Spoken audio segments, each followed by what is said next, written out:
بسم اللہ الرحمن الرحیم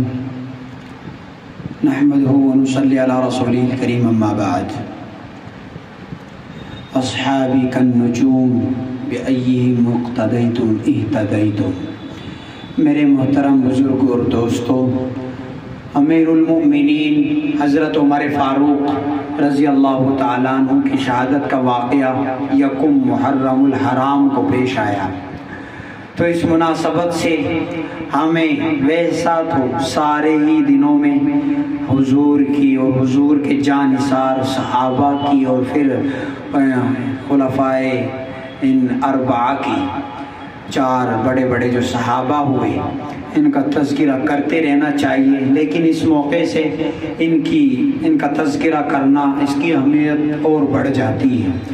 بہرحال اسلامی تاریخ کے عظیم انسان، عبقری شخصیت، بے مثال حکمراں اور قائد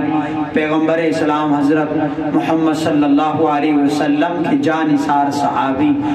امیر المؤمنین، خلیفہ ثانی، عدل و انصاف، حق گوئی و بے باکی کے پیکر مجسم حضرت عمر فاروق رضی اللہ تعالیٰ عنہ کی حیات اسلام کے لیے ایک عظیم نعمت رہی، اور آپ کے اسلام کے لیے خود نبی کریم صلی اللہ علیہ وسلم نے دعا مانگی۔ آپ کے قبول اسلام کے ذریعے کمزور مسلمانوں کو ایک حوصلہ ملا، اور خود رسول اللہ صلی اللہ علیہ وسلم کو ایک بے مثال رفیق اور ہمدرد نصیب ہوا۔ ایک بے مثال رفیق و ہمدرد نصیب خود حضور کو ہوا۔ بلا شبہ سیدنا عمر فاروق کی ذات گرامی سے اسلام کو اور مسلمانوں کو بہت کچھ فیض پہنچا، اور آپ کی زندگی اسلام لانے کے بعد پوری اسلام کے لیے وقف تھی۔ آپ نے بہت کچھ اصلاحات دین کے مختلف شعبوں میں فرمائی، اور ایک ایسا نظام دنیا کے سامنے پیش کیا کہ دنیا والے اس کی نہ صرف داد دینے پر مجبور ہوئے، بلکہ اس کو اختیار کر کے اپنے اپنے ملکوں اور ریاستوں کے نظام کو بھی درست کیا، اور بعض تو یہ کہنے پر مجبور ہو گئے کہ اگر دنیا کا نظام سنبھالنا ہو تو ابو بکر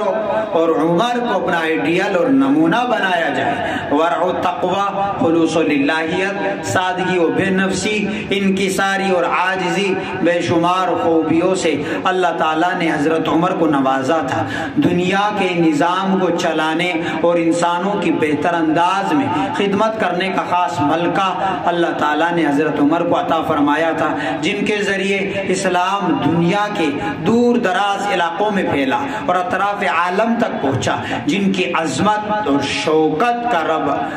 اور دبدبہ دنیا کی بڑی بڑی طاقتوں کو تھا، بڑی بڑی سلطنتیں جن کے نام سے تھراتی تھی۔ ایسے عظیم انسان کے دل میں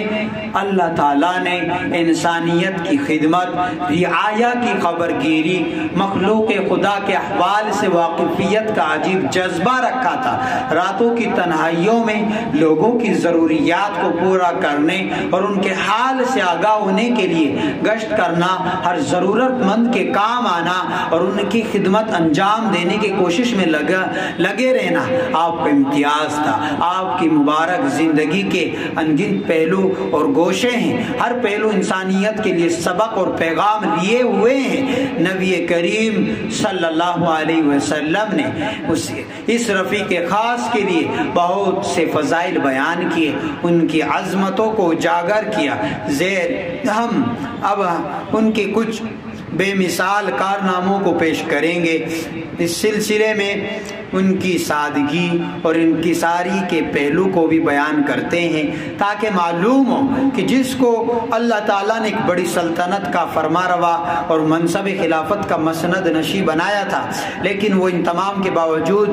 مخلوق خدا کی خدمت میں کس طرح اپنے آپ کو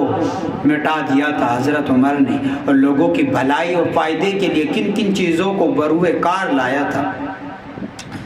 اس لیے ہمیں ان کا یہ تذکرہ پڑھتے اور سنتے رہنا ہے اور دوسروں تک بتاتے رہنا ہے۔ اللہ تعالیٰ یہ سب صفات ہمارے اندر بھی پیدا فرمائے۔